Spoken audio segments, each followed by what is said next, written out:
Yeah, here. Chicka, chicka. Yeah. Kill Bill and Rev, we don't suck.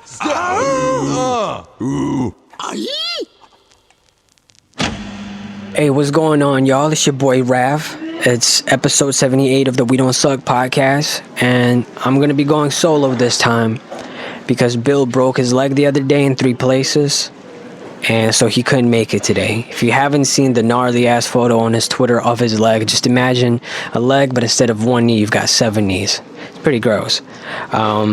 It's okay, he'll walk it off though, you know. I decided to do what he did a couple of episodes ago when I couldn't attend the podcast. He did a Q&A thing, and so I'm going to dedicate this whole episode to answering questions that you guys sent in. Just under a day ago, I asked you guys to just tweet questions at me, and I've received hundreds. So first, shouts out to you guys. I feel that we're very fortunate to have such an engaged audience. And obviously I won't be able to go through all of these questions, but I'm going to try to tackle them as I see them, just scrolling through them. And if I see any questions repeating over time, I'll just kind of skip them. All right, so first question is by @xblt_cypher. What's your favorite and least favorite songs you've released? I don't have a least favorite, but in terms of favorite, it's either the song I just recorded today for my album, or this one song I recorded towards the end of last year that's actually coming out in July of this year, and I'm so excited. I don't think I'm allowed to talk about it. Yeah, I don't want to talk about it too much. Let's just say I'm super excited. I can't wait for you guys to hear it. Thank you for that question. So, @Groik asks, how's the little high beast kitten doing, and how are you guys doing with streaming during COVID? So Tama is doing great. He's growing up before my very eyes. He's getting bigger and bigger, but he's just as adorable. He is so integrated with me and my girl. And yeah, he's adorable. He trusts us. He's not scared of anything, which can be a pain in the ass sometimes, but he seems to be living his best life, and we're trying to offer him the best life we can. And yeah, in terms of streaming during COVID, I'm not sure if you're referring to like Twitch, because I only started streaming during the pandemic. It was kind of because I sort of saw that, okay, well, I'm not going to be able to go on tour or do shows, it seems like, this year. And so streaming has allowed to bridge that gap between my audience and myself, to sometimes reconnect with them. It's not necessarily in a musical way, but still, like, it's a different form of self-expression, I guess. It's definitely, I look at it as it's like its own thing. It scratches an itch that nothing else quite does.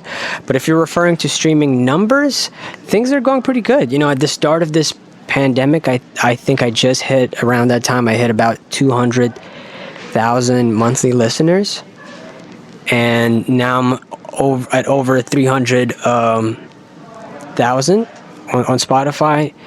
And so yeah, that's going great, and thank you guys so much for your support. I think I'm going to be saying that a lot.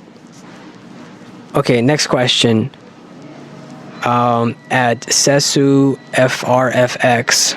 Are you happy with the fan base that Super Mega has brought over to you guys? Well, for years we've been cultivating our own audience, devoid of the Game Grumps and Super Mega fan bases, and so that fan base is still, I would say, kind of the backbone of our following.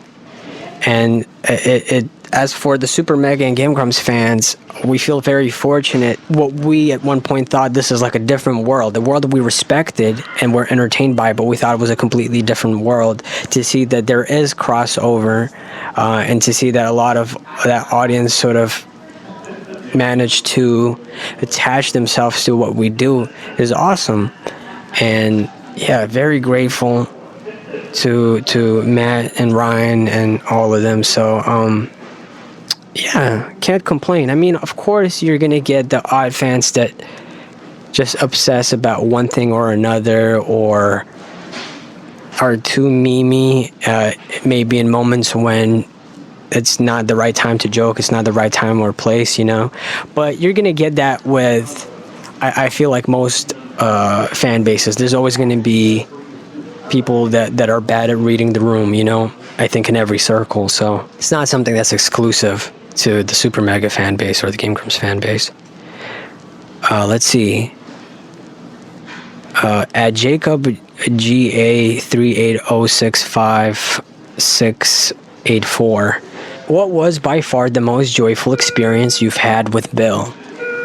That's a tough one, because it'd have to be either some point during the summer of 2014 when we were recording Ramona, or summer of 2019 when we did Solar Flare and just a whole lot of other shit.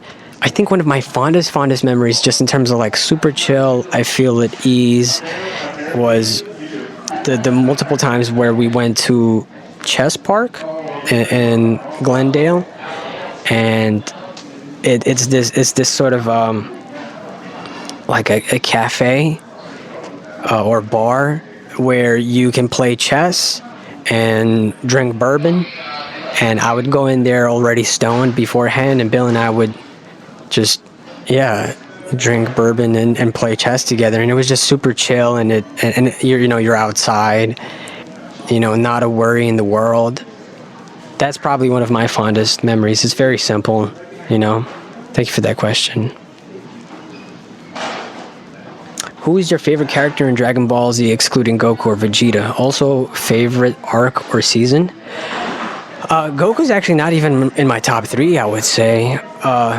Maybe pre-Dragon Ball Z Goku would be, but Trunks, Piccolo, the very obvious kind of answers that people go for. Yeah, in terms of season, it depends if you're talking about the manga or the anime. If you're going with the manga, I'd say the Buu saga, because it takes it back to the sort of the gag manga roots and a lot of fourth wall breaking that just wasn't put in the anime or didn't translate in the anime.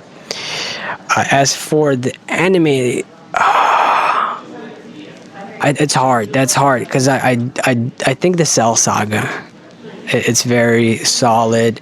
And I remember I was really young when I was watching it on TV, and it scared the shit out of me. It definitely had an impact on me, so a lasting impression, So yeah. Vector asks, do you think season 1 of Sword Art Online is good? I think it's okay. I have a strong dislike for Sword Art Online, because it has so many of those anime tropes that I strongly dislike about anime. So yeah, I mean, the concept is a good one. It's not a novel one, but I've always liked that concept, but I've seen it be done better. And yeah, the tropes were just a little too much for me, a little too much personally. But out of all the seasons, season 1 is probably the strongest, arguably. I'm Nothing Clever asks, when was the moment you knew you wanted to rap/make music for the rest of your life, or as long as you can, LOL? Also, please make merch. Thank you, bye. We do actually sell merch at our shows. At our shows, we've sold lots of merch, stickers, posters, shirts, CDs. Online currently, I think we may have some Vestiges CDs still available. We may have some New Moon vinyls available. And since we won't be able to tour this year, we are planning to release the shirts, the remaining shirts, online as well at some point in the near future. So be on the lookout for that. As for merch beyond that, I mean, there will be merch. I'm definitely a guy who enjoys owning merch, so I'll definitely be making merch. As for your actual question, I think I knew that's the thing. When I was a kid, I don't think I understood long term. I didn't really look far into the future. I think I was incapable of looking far into the future, and that's kind of followed me to this day. I just knew I had like a visceral reaction to hip hop when I was 8 or 9, and I remember listening to Tribe, and in my head imagining that I was Q-Tip, on stage. And I think maybe you could say that that's when I thought this was the best thing ever. I started rapping pretty shortly after. I remember recording at 11 outside of school on a cassette tape recorder, and I remember then migrating years later to MySpace and recording on a terrible microphone and all that. But I think I've always done music because I enjoyed it. I never had some sort of expectation where this needs to become my occupation, my full-time job or anything like that. I always knew I'll be making music no matter what. It's just a part of me. If I didn't make music, I think I would die. It's almost not a choice. I have to make music, and I'm just one of those fortunate few individuals who are lucky enough to now be able to make music and live off it, And I think the moment when I was able to quit my full-time job, like the moment I recognized in my head that yes, I must quit, is when I think I acknowledged that this is really what I want to do. I mean, I always knew I wanted to make music, but I never thought I'd get to a point where, I'll have the opportunity to do it as my job. Not because I don't believe in myself, but I just never set those expectations in my head. Maybe it's a self-preservation maneuver that I sort of went with because I just didn't want to get my hopes up. I don't know. But yeah, hope that answers your question. Let's see, at DJ SK asks, okay, Skull Kid asks, We Need to Talk came out right when I was going through a really bad breakup. It helped me cope with it a lot, actually. So question is, was that about your worst breakup? If it was, how did you cope with it? And how did you and your fiance meet? It wasn't about a worst breakup. It's actually about an existing fear. I think quite a lot of my music touches on domestic concerns, fears, and things like that, because all of my music comes from a personal place. And that song is incredibly personal, and I don't want to go into it further than that. I did have a terrible breakup in my life before, and it took me years to get over it, and I think occupying myself with things that I enjoyed is something that helped pull me out of it, because I then sort of rediscovered worth in other things. But yeah, it was tough. It was definitely tough, and I thought I'd never get over it. As for how me and my girl met, we actually 5 years ago, we joined the company that I used to work for. We had joined around the same period, within the same 2 months. And so yeah, we ran into each other at the office. We worked on a project together, had lunch, and then started talking a little more together. Then we got closer and closer. She moved in with me, and we've lived together for 5 years now. We've been engaged for 2.5 years. And yeah, we met at work. That's what I should have just said instead of giving you all of that. Okay, at Leporky says, is it okay to use your songs on low budget, no income YouTube videos? Absolutely, you can use it for anything. You don't even have to credit me. If you start hitting like millions and millions of plays, then maybe I'll be like, hey, mind like putting a little note in your description. If you go on my Spotify, if you go on Rav and scroll down, there's actually a playlist that is Twitch friendly, but it's also YouTube friendly. So feel free to use any of that music for anything. And as I said, you genuinely don't have to credit me. I don't mind. Let's see, at Hamburglar Neo says, are you still trying to open up an OnlyFans? I am. I got it rejected a second time, but for a different reason now. And I just kind of got so annoyed with them that I haven't followed up on it since, but I should. I might do that today or tomorrow. And yeah, definitely trying to follow through on my promise. Let's see.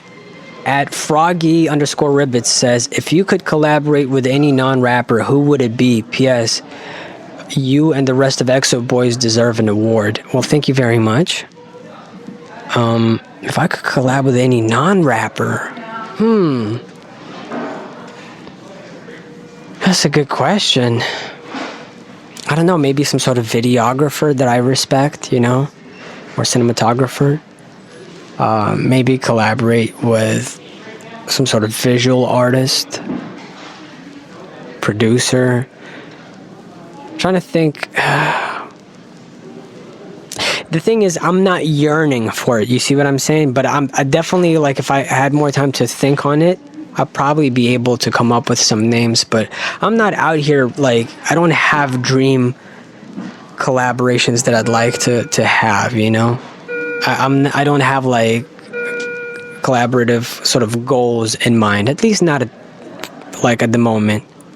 I think I'm content with working on my music by myself. Shiba Shikada says, do you have any tips for vocal mixing? Well, I learned it just by playing around, kind of starting to understand. I started to understand what things did when I was initially just playing around, like, oh, let me play around with the compression. What does that do? And just like moving things around, playing around with the settings and sort of hearing what difference it made. Same with EQ and, you know, reverb and all these other effects that you can run your vocals through. And then eventually I just kind of try to imitate certain and you know, it's not even true. Not that I try to imitate other mixes, because I don't think I've ever had the capability of really being able to do that, or the patience for it. But I just know that I try to make something that sounds good to me. I try to remove in vocals anything that's like 100 hertz and below. I just remove that, you know. For me, okay, my advice would be this. Have a spatial understanding of what you're trying to achieve with your vocals, right? Like, what, if you close your eyes, where are you? Like, when you're rapping in this song, where are you? What kind of setting are you painting with it? And sort of try to find a way to mix your vocals with that in mind, you know? And if you see, if certain things are standing out there being harsh and they're not like, oh, these highs are like just ruining that illusion or not fitting in with that vision, then maybe find a way to, you know, remove those highs, whether you're using a multiband compressor for it or, you know, some sort of type of an equalizer. Yeah, just kind of follow your vision. I think imagination goes a long way with that kind of stuff. At Good Guy Alts says, why are large chunks of your music and albums not on SoundCloud? Well, first of all, I actually don't have any albums. I just have mixtapes and B-side folders that I deposited onto the internet. But because I don't readily upload to SoundCloud, and I never wanted to upload like full projects or anything like that onto SoundCloud. And now, unfortunately, SoundCloud has it's kind of died out. It failed to adapt. It never evolved. It never got better. It never changed things up, really, you know, like it took them about a decade to implement the repeat function, you know. There's just so many things about SoundCloud that were great, and they allowed for collaboration and community, and I've moved on. I've personally moved on, and the, you know, Spotify, Apple, Tidal, all these places are where I'm at these days, and I'm very grateful for these avenues. I'm grateful that they exist, because they pay my rent. They make my music a lot more accessible to the average listener. Yeah. So, sorry to all my SoundCloud fans, but I'm going to be uploading less and less music. I haven't uploaded in a long time. It's not that I don't have music to upload to SoundCloud. I rarely have free time, and when I do, I'm most certainly not thinking about SoundCloud. Crumb says, how did you decide to start making music? I mean, I touched on it earlier. It's just sort of hearing Q-Tip and hearing Nas and hearing Guru and just kind of being like, this is the coolest fucking thing ever. And emulating it, you know, like as a kid, I emulated Spider-Man's movements and things like that. I ran around the house and imagined that I was Spider-Man, and I think hip hop was the same thing, and it wasn't too different for me. It seemed like fun, and then it was fun. It's pretty simple. At I'm So Fucking Fast Man says, who was one of the most influential people who made you realize your passion for making music? Yeah, I guess Q-Tip. It's going to keep coming back to Q-Tip. It's hard to really determine who was like the most influential person, but Q-Tip being one of the first voices I heard within that sphere, I guess I credit him with that influence. At Wicked Sickness says, what did you do to figure out rhyme schemes and flows? Did you take inspiration from anyone when you started out finding your own sound? I think you naturally develop your style from your influences, you know? It's not, I don't feel like it's a thought out process. It's more so like you're a product of your surroundings, and that includes your influences, you know? As for how I figured out flows and rhymes, that's just listening to other rappers and just kind of like picking up on that, you know? And I remember, like, for instance, I think I was 12 or 13 when I first figured out polysyllabic compound rhyme schemes, or as some people call them, multisyllables. It's basically when you rhyme more than one syllable at a time. These kind of discoveries come from observation, and you sort of start picking up on internal rhymes, you start picking up on metaphors, because you're like, oh, they're saying things without like directly referring to them, but you get it, you know, references, punchlines, you start to figure out like, oh, that's funny, or like this hits, or so observation. And then some of it from education, like alliteration. I'm a big fan of alliteration, and how it can help emphasize certain points that you're trying to make, or it can help carry your narrative in a very interesting way. So yeah, I guess all over the place is how you learn and pick up on it, you know, and then you just practice at it till you get good at it. At Your Cumsock, great name, asks, don't know if you told us already, but how did exociety start? How did you meet every member? So exociety started in 2013.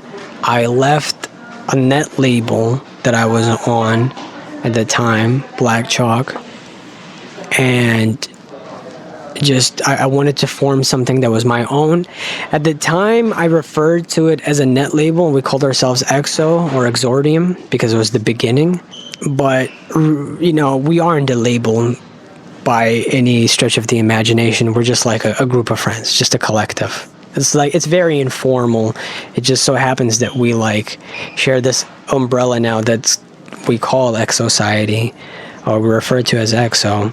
That's it. As for how I met all the individual members, I already knew Bill and Square from Newgrounds. I already knew DataCat, and I met Roger Rekadam through a mutual friend online and worked with him, and he was a game developer that I was a fan of, so that's how I sort of became friends with him. And so yeah, those were the initial members, and I started EXO and just invited everybody to be a part of this new thing I was going to work on, and all the fellas said yes.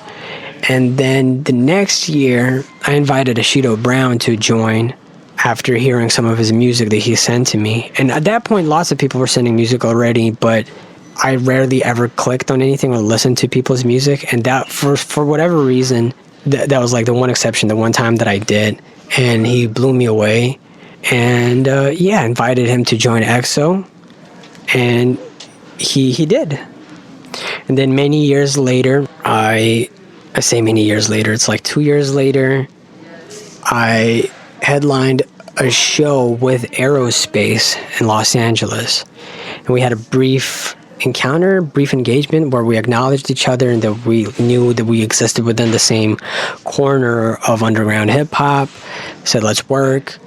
And then, but we didn't get to really do much because I was on the move, he was on the move. But even after that, we kept contact online and just kind of talked and started becoming friends over time. I have a tremendous amount of respect for Aero's music, and I was like, shit, he would fit so perfectly in EXO. I invited him to join, and so he did. And that's kind of it. That's really it.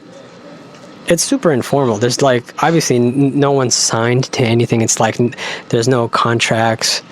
There's no obligations that anyone needs to fulfill. It's like a school club, but even less official. You know what I mean? Hopefully that answers your question. At Oogala_Boogala asks, how did you get into music production? When I was about 10 or 11, I got a Casio keyboard. You know, the ones where like you press on the keys and they light up pink. And that's when I started getting into it. Because prior to that, I think I beatboxed a little bit, you know. I think I was even trying to learn how to break dance. I did graffiti. I wanted to be real like hip hop, you know. But once I got the keyboard, I was like, oh shit, you can like record a small like loop. Like, so I could play the drums, and then on top I could just like play like, I don't know, electric piano or something like that. So I did that, and I would play it live and record it on my cassette tape recorder. Then I would play that recording back and just rap on top of it. That's how I started getting into production. It was really bad, but it was so much fun. At Sweetie Crocs 1 asks, what's your favorite moment in your musical career so far? Man, there are so many. I don't know if I can answer that question. Yeah, there's been so many, and there have been so many different gratifying moments, and gratifying in different ways and for different reasons. So I'm afraid I couldn't pinpoint the most favorite moment in my mind. Yeah, no, I can't. I was trying to think of even an example or something, but I can't, because I feel like I'll feel bad if I mention that and not other moments. So, sorry, I can't answer that question. Tasek_181 or Tasek, why do you bully Bill so much? Because I love him. He's my friend, you know? At the D Navarro asks, does expressing your deepest emotions through music help you grow and cope, or does it make you relive difficult things in a harmful way? I've always wanted to hear a musician's perspective on that. Love you.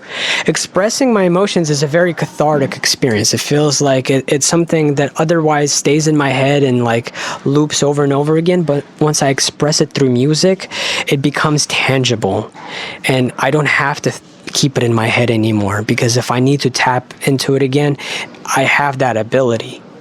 I've created something that now contains it, you know? And yeah, so that's the way I look at it. When I listen back to them, I can vividly remember things, and I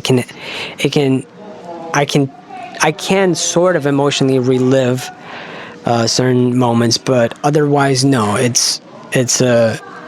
To me, it's been a very healthy endeavor being as open about my feelings in music as I have been. Thank you for the question.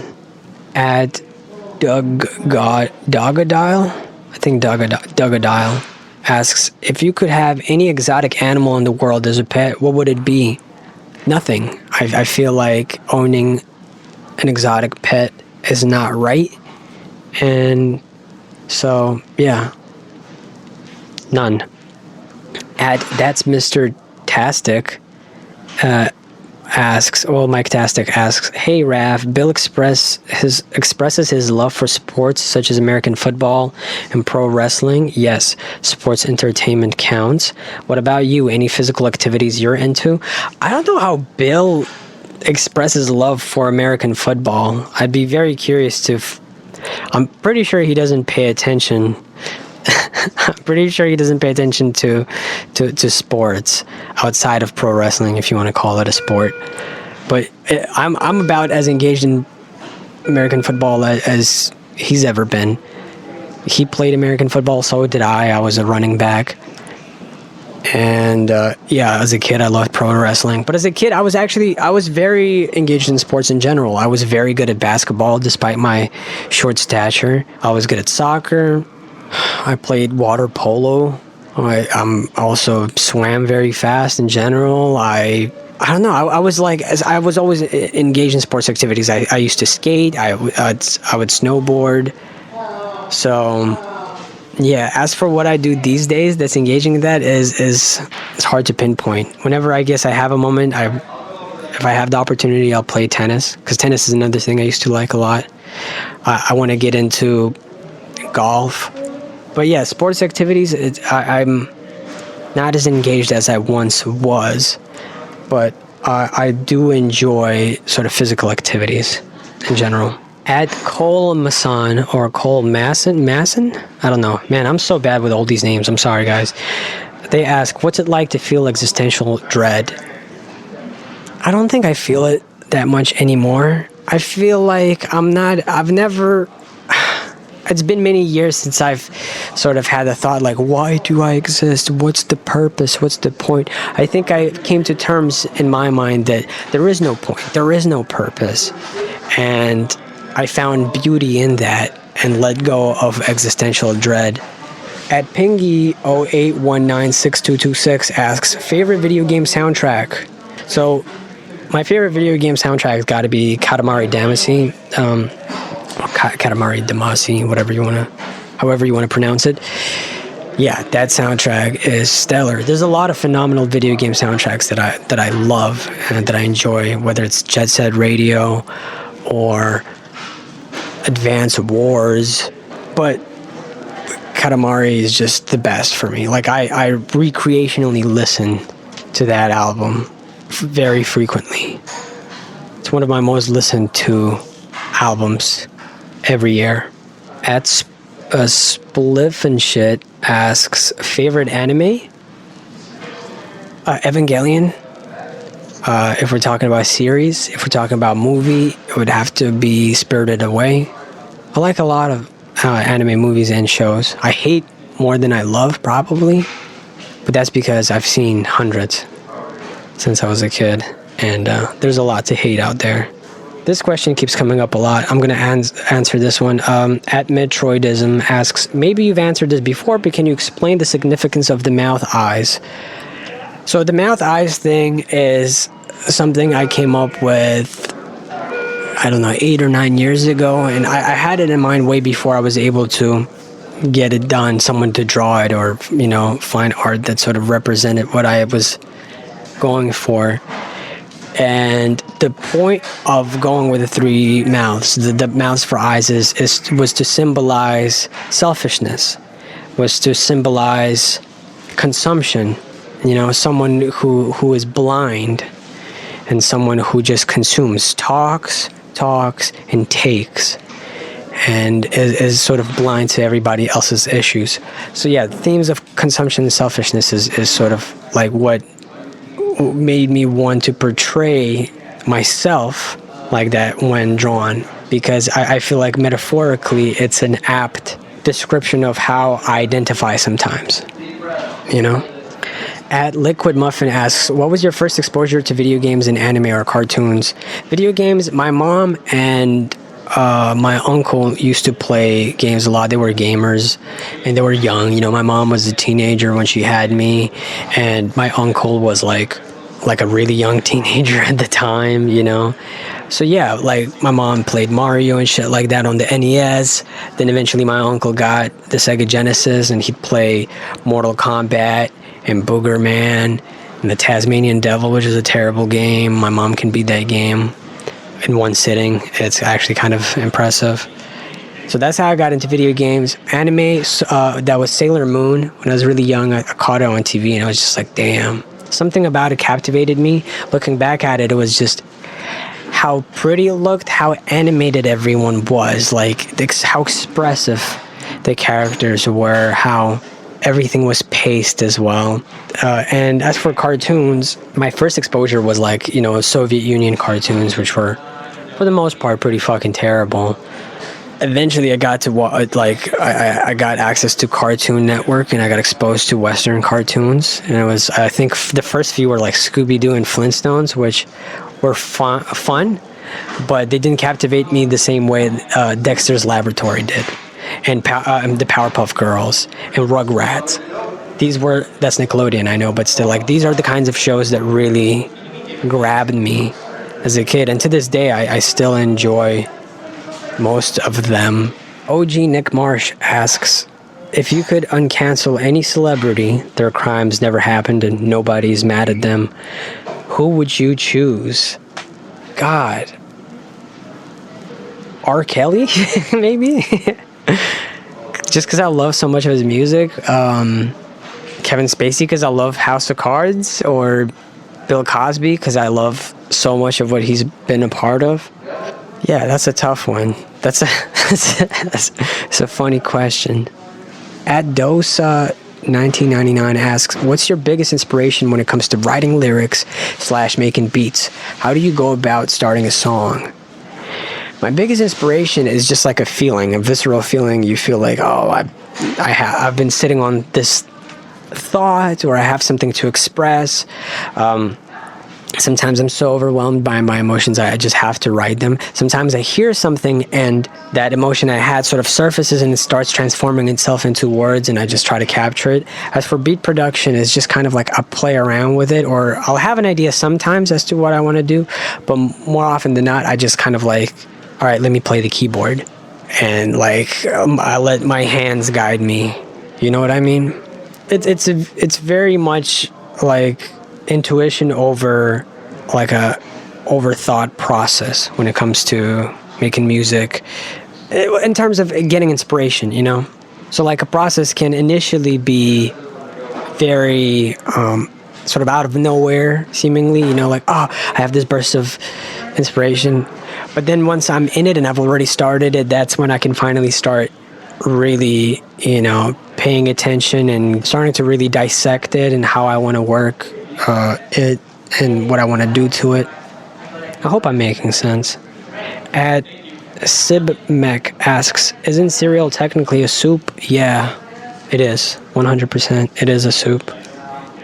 At the Grimoire says, did you see yourself doing what you're doing now when you were a kid? I did in my head, but I never sort of thought, oh, this is what I'm going to be doing for sure. And I never thought about it in the context of like, you know, being able to do everything in your home. Writing, recording, mixing, doing everything in the comfort of your home. I never imagined that because I was not aware of that even being an option back then. So I guess the answer is kind of, but not really. At Maladroit, or maladroit, like right in French? I don't know, I'm sorry. Have you ever been jealous of Bill? I think so. I think maybe like 2008, 2009. I think I remember hearing his voice. Oh, no, even 2007. That's right. I remember hearing his voice and just being like, what the fuck, man? You know, it's so unfair. He's got such a dope voice. And now I'm at a point where I'm so grateful for the voice I have, and I've learned to use it to my advantage, and I play to my strengths. But at the time, definitely I was a little bit jealous. And as for any other jealousy if I've ever had for Bill, not really. It's more so, you know, seeing sometimes him accomplishing something and being like, I could do that, you know, or like, I need to do that. I feel like we have a healthy rivalry that's helped us push one another. And I think that healthy rivalry exists with most of the rappers I sort of surround myself with, you know. Most of, like EXO, for example, definitely I look at my friends and I sort of see certain qualities and abilities that I aspire to improve on and surpass them on. But it doesn't come from a place of envy. It comes from a place of like trying to challenge yourself and push yourself, and then them. At David in Spanish asks, do you like sci-fi or Lovecraftian stuff? You seem like that kind of guy. I'm more of a Tolkien guy than a Lovecraft guy. I do love Tolkien. I love Lord of the Rings. I love just Middle Earth in general and that whole world. I fuck with Elder Scrolls. I fuck with Dark Souls, including like the lore and stuff like that. So I definitely like that kind of world stuff, but I also enjoy some sci-fi. You know, as a kid, probably more Star Wars than Star Trek, but now I'd say probably Star Trek is more my speed. I do enjoy quite a lot of sci-fi that isn't like super like, oh, this is such distant future, like it's really, you know, you kind of have to just assume that you're now in the future and that you don't even require context like Star Trek. Almost you don't require context. But I do like things like Interstellar, where it doesn't feel like a super distant future, or not distant enough where it's hard to imagine getting to a point like that, you know, or like Martian. But I enjoy fiction in general, you know. I love superhero stuff, you know. I loved Marvel and DC as a kid. I was super into the X-Men and Spider-Man, and I was super into Batman and Green Lantern. And now that I've gotten older, I'm super into, you know, Robin and just the Titans and Batman and the whole world. I'm more into DC, I think, these days than I am into Marvel. But yeah, I'm receptive to a lot of different types of media, and of course I'm super into anime. That's been that's the type of media I've exposed myself to the most throughout my life, you know, since I was very young. So of course I'm into a lot of shonen, even some shoujo and shit. So yeah, I love fiction, and I love non-fiction stuff too. Media in general, I consume it. Shibo Arisudo asks, please talk about your favorite One Piece arc. Oof, that's tough. Wano is definitely fresh in my mind, and there's just so much happening and being uncovered right now. So I obviously feeling quite partial there. But looking back, it's so weird. You know, when I was first going through Skypiea, it felt really long. But now looking back at it, especially when I reread it, I really like the pacing. I love the world that they set up and everything. I love that arc. Water 7 is an amazing one. I think the supernovas arc, like when they finally reveal all the supernovas right before everyone transitioned to the new world and everything, and just kind of revealing one character after another and their powers, and then, you know, what Luffy does towards the end and how powerful that is, and then what transpires towards the very end of that. I don't even know if it's big enough to be called an arc, but, you know, that part of the story, very emotional. Probably that, yeah. But also, I look back at East Blue so fondly too. I know a lot of people are like, hey, get through the first 100 episodes, or get through the first 60 chapters of One Piece and then like you'll like it. But it's bullshit. Like, for me, yes, it does change. It does change, and you start getting more involved because you start really appreciating the scale of the world, the breadth of like a lot of these characters. But I loved it from the get-go. You know, it's a beautiful world, and in the anime, you know, despite the how oftentimes it's had terrible pacing, the music, the soundtrack is phenomenal and brings me to tears always. Like, I went to multiple One Piece stores when I last went to Japan a few months ago, and me and my girl, there's certain songs they would play, her and I would just like inexplicably start crying, you know. We'd just be like browsing and like crying because, you know, and it also takes me, and it's weird because for her, One Piece is something new, and she's binged it, and she has this strong attachment to it. And for me, I've been into it for, you know, since I was a kid. So I have like a strong nostalgic attachment to it. And yet we both connect, you know, we both understand. At Dirty Tchaikovsky asks, how active of a role did you play in breaking Bill's leg? The answer to that is very active. I played a central role in that. At Thick Sinatra asks, who do you main in Smash? Toon Link. And then my second would probably be Kirby. But yeah, I'm pretty trash. I haven't played Smash in so long, and I still haven't unlocked Toon Link in the new Smash because I haven't played it enough. At Spoopy Doge Xbox asks, Why do you hate Google Play so much? Google Play Music so much, Rav. You yelled at me and I'll never forget. Bill said he won't either and I believe him. I don't remember yelling at you, but the reason we avoid Google Play or Google Music is because of how if we allow our digital distributors to distribute music to Google, then what it'll do is put it also on YouTube and it'll start flagging videos of people using our music, and so that it would like re-forward the revenue to us. I don't know. We just, we don't fuck with that. We think the system on YouTube that, auto detects music and samples and things like that is incredibly flawed and devoid of nuance. And so we just didn't want to be a part of what we see as a problem. And so we avoid it. I'm sorry.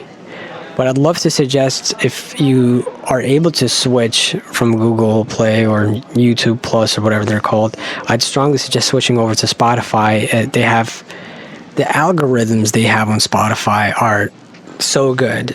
Like, for listeners, it's great. It's just, I keep coming across amazing music, and it's super, the UI is very user-friendly, and the playlist system just works. And, yeah. Sorry. Captain Yikes asks, who is your Mount Rushmore of hip-hop, and why is it Aerospace 4 times? Dead ass, right?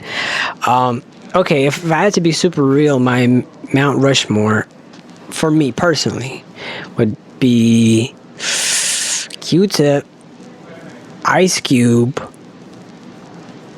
A$AP Rock, and Mos Def. I was thinking Doom, but I'm gonna go with Mos Def, just because of the influence said artists have had on me. I think I would have to put those, but it's so hard. Like every, like 5 minutes from now, I might give you a different 4. It's really tough to put together lists like that, where there's just so many incredible individuals all across the board. At the Evan Jemima asks, what are some of your favorite non-hip-hop albums and artists? That's tough. Although hip-hop is like the genre that I grew up on, I've listened to I've listened to quite a lot of music in my time, and I continue to, even sometimes a little bit of folk, black metal. I think maybe the genres that I've kind of avoided a little bit is some of the electronic genres haven't really hit me the same way as much, but I don't know. It's hard to say. I fuck with the Velvet Underground a lot. Prince. It's because it's like I don't really look at with hip hop. It's just because I grew up on so many rappers and everything. I look at artists, whereas with most other music, I don't really even look so much at artists as I do on like individual songs and albums. Like I fuck with Def Heaven, but I don't know enough outside of Sunbather. I know that that's an album I love. I love the French producer Murmur, who made the Murmur underground like black metal album that was incredible. As I said, I fuck with the Katamari Damacy soundtrack. I fuck with the Cowboy Bebop soundtrack. I fuck with Waves. I fuck with Ryo Fukui. I love a lot of Louisiana blues, especially pre-1920s stuff. It's hard to pinpoint, like, I would say the most influential stuff for me outside of hip-hop. I don't know, there's loads. There's a lot of great music out there. Like if you asked me a couple years ago, I would have probably said Velvet Underground, just because that's what I just was on repeat for me. No, it's hard. I can't. I'm sorry. I can't. Again, I'm going to forget someone or something and feel bad about it. At Calburn1001 asks, any plans for international shows? Yeah, absolutely. I mean, I did a London show 9 years ago. I'd like to do another one. I live here. I'd love to do some shows in Europe. I would like to first see my music perform better in Europe, because at the moment my predominant audience is in the States. I can't wait to start doing shows again, you know. Obviously with the pandemic and everything's been put on hold, but we do have a plan to do a tour as soon as we are able to do so, which might be a long while before we are. But if we do a tour, the first one would probably be West Coast, because it's hard to pinpoint our some of my personal biggest audiences are on the West Coast and the South and Chicago.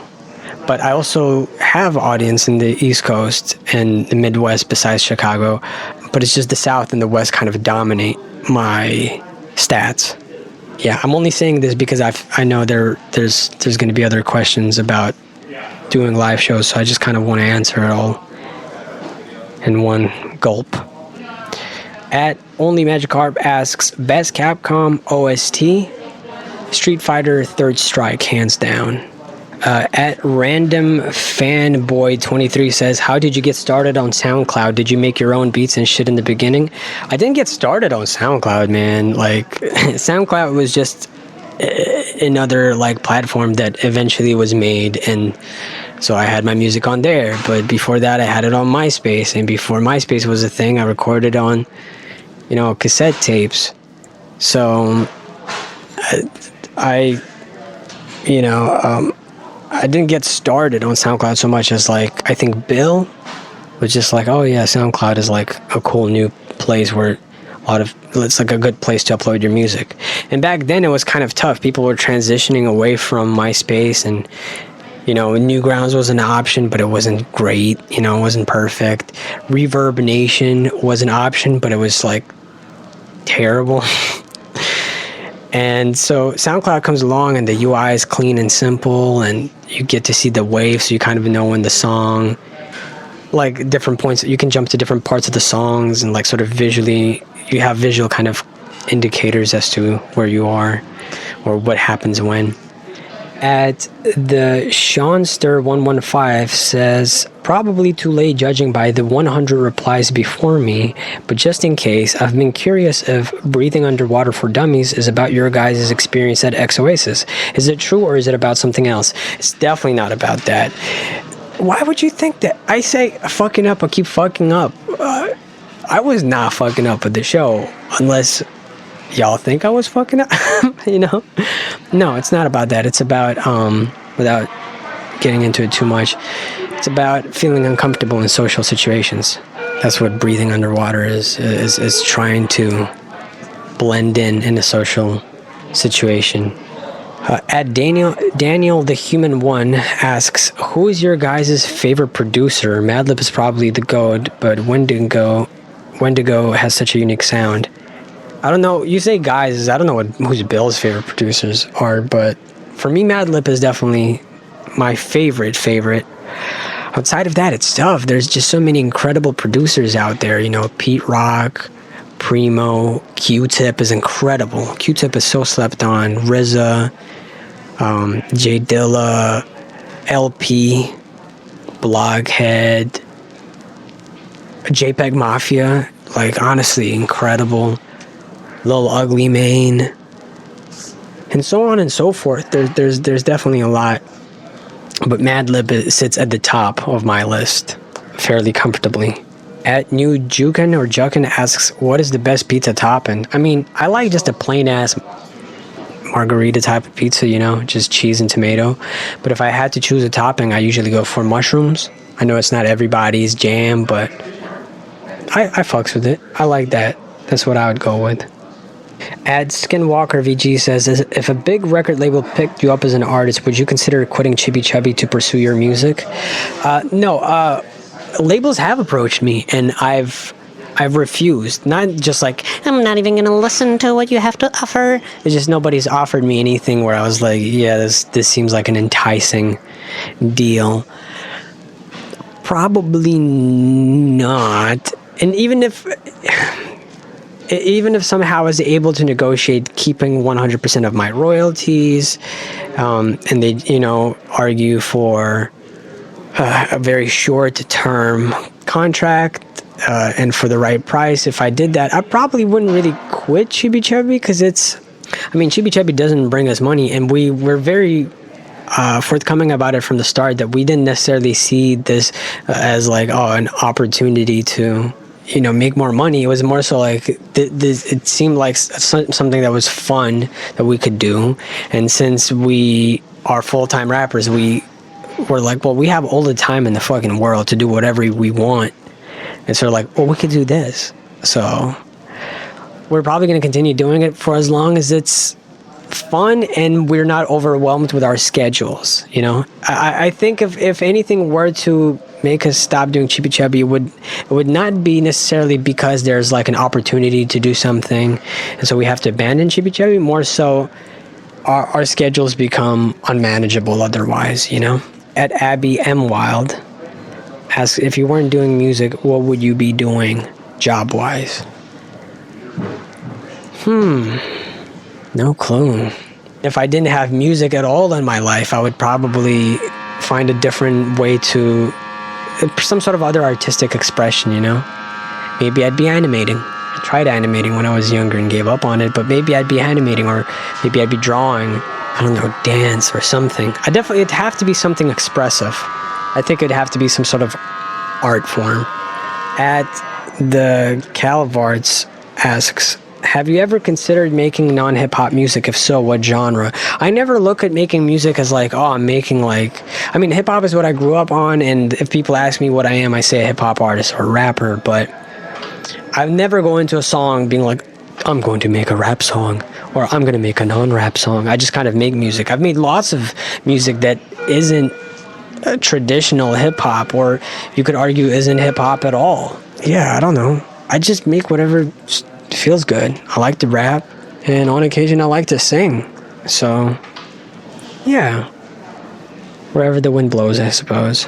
At Cat Vandos asks, how much time is put into organizing releases for Spotify, Apple Music, etc.? How do they handle releasing music? Do you release on specific dates or just whenever you feel you want it out? I've always been interested in that. So in terms of putting everything out on streaming platforms like Apple Music, Tidal, Spotify, etc., that we do it through like a digital distribution service, you know. I go through DistroKid and CD Baby, and so I pay them a fee, and then they provide me with a service. The service being putting it across all these other platforms on my behalf. I give them the information and the metadata, and their job is to just put it all out there. So that's how that is done. As for picking dates and stuff like that, for the most part, I would say it's arbitrary. Being that we are human, we find sentimental values in dates and times and all of that. I've never been a huge proponent of that sentimental value. I don't know. I've never looked at it as something that's super important to me. I do like to be sort of considerate of like, oh, I think this is the day when, like, if people are coming home from work that like, and it's about to be the weekend, this is the right album. Or like, no, this is the kind of album they need to hear at the start of the week, you know, when they're going to work. Or sometimes that, or sometimes seasonally, like, oh, this is more of like, this kind of album is more fit for this time or that time. Like Solar Flare was meant to be released in the summer. We made it during the summer. But there were other things that we were waiting on to happen that unfortunately kept delaying. And so the release ended up happening like in fall, I think, you know, or almost winter. But yeah, aside from that, I personally don't overthink it too much, or maybe I just don't think about it enough. It depends on who you ask, I suppose. At I Am Moto P asks, how do you get an album/project to flow so well together, as in the transitions from track to track? A good example will probably be Ramona, on how one track slowly and perfectly transitions to the next. I'd love to know how for my own music, and I'm sure a lot of other aspiring artists would like to hear that as well. I don't know, I can't vouch for Ramona, you know, and Bill. I mean, I played a small part in helping that happen, but that was, you know, that was him, from his mind, and that was his ear. For me personally, it's a feeling. If, you know, whether it's certain songs make sense from one song to another going from one to another because of like a narrative, or sometimes a sonic sort of decision. It can come from a sonic decision where it's like, this makes sense going from something like this to that. Kind of like with an exercise routine, you know, taking a break and then getting back to like doing push-ups or whatever. And as for the transitions in between themselves, it's just as integral to me when I make an album as it is to, like, you know, sometimes writing a specific bridge between a hook and a verse, or, you know, throwing a specific drum fill between one part and another part of the song. It's your world building, you know. You're putting together this whole piece, and transitions make it so that those songs aren't necessarily just like these individual things all thrown together, but they are part of something bigger. And sometimes you don't need very elaborate transitions. I love many albums where just the song ends and a new one begins, but the way they order the songs, you know, like this one goes for that, it makes sense. If you listen to JPEG Mafia's album last year, incredible. Like, it almost sounds like the whole album is one song, you know? So that's one way of doing it. And then there's lots of albums where I've listened to where it's a polar opposite of that, but it's worked just as well in my eyes. So, yeah, look at it as part of your process and something to explore and enjoy. It's awesome. At Shiruba 8th asks, are you scared of blowing up, or are you confident you'll be able to handle it? Yeah, I don't know. I don't really think about it that much. I feel comfortable being on the trajectory that I am currently. At Doorframes 37 asks, when did you decide to go full-time as a rapper, and what was that like? It was just over a year ago, where I just saw consistently I was making just as much money from music, if not more, working as a project manager. And I got to the point where I was like, well, I could just focus a lot more on music and relieve myself of stress of going to an office every day if I just go full time. And so I did, and it's been great. It's been the best year of my life. It's not to say that it didn't have its downs and low moments, but yeah, it was the best decision I've ever made for myself in terms of like work-related decision. At The Real Chef Dan asks, when you get approached for a collab, what kind of things are you looking to see from the other person? To be honest, I kind of avoid that. I don't, because as I said earlier, I'm not actively looking to collaborate with someone else, at least not at the moment. Like, sometimes a moment presents itself where an artist will reach out. There's lots of artists reach out and I just ignore them because I don't know who they are. But sometimes an artist reaches out and I'm like, oh, this is a person that like Bill told me about, or this is a person my other friend told me about. Like, oh, I think, okay. Or, oh, I've heard their music before, you know? Cool, I might work with them. There needs to be some credibility that need to have to make up for the lack of rapport. That is what I guess I look for, you know? Because otherwise it's really difficult to discern who's what and find the time to listen to everybody's tracks, because I genuinely get overwhelmed with submissions and all of that. I don't have the time to go through all of that, so I kind of avoid it for the most part. At Stoned Artist Ren asks, would you be at all insulted if folks attempted to cosplay as you?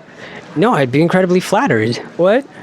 I mean, if you try to cosplay as like me and you like, I don't know, like put on like a fake tiny penis and be like, look at me, I'm tiny penis Rev, then maybe I'd be insulted. But like, you'd really have to go out of your way to find a way to insult me, because I feel like one can't help but feel flattered being cosplayed. I'd love to see that. That'd be so cool.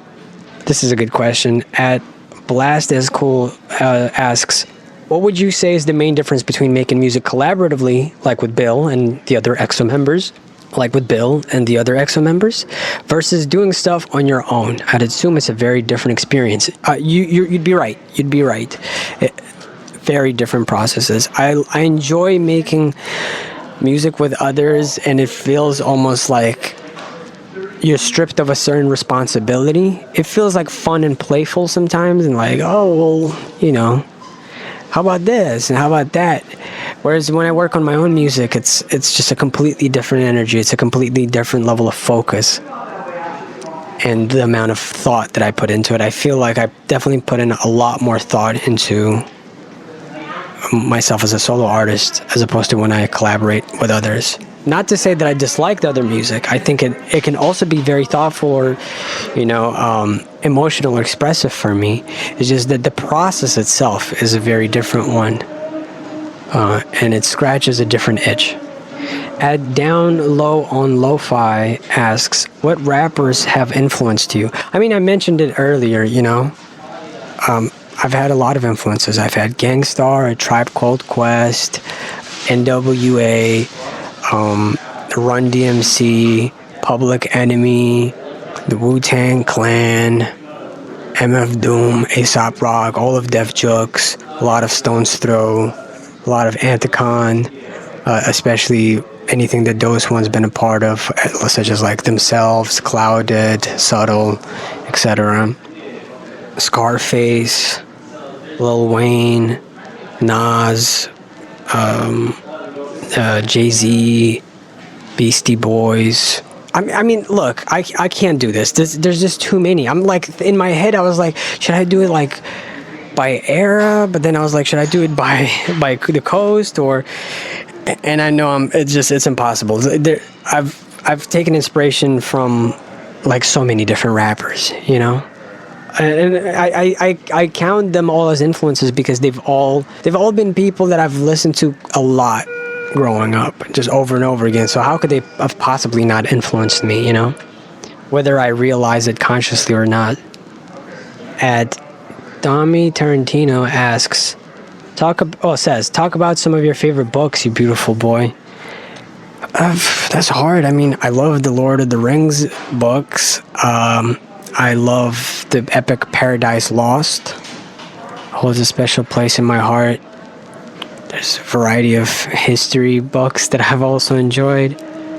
But I'd be, I like War and Peace by Leo Tolstoy. But I'd be lying if I said I'm like a very active reader.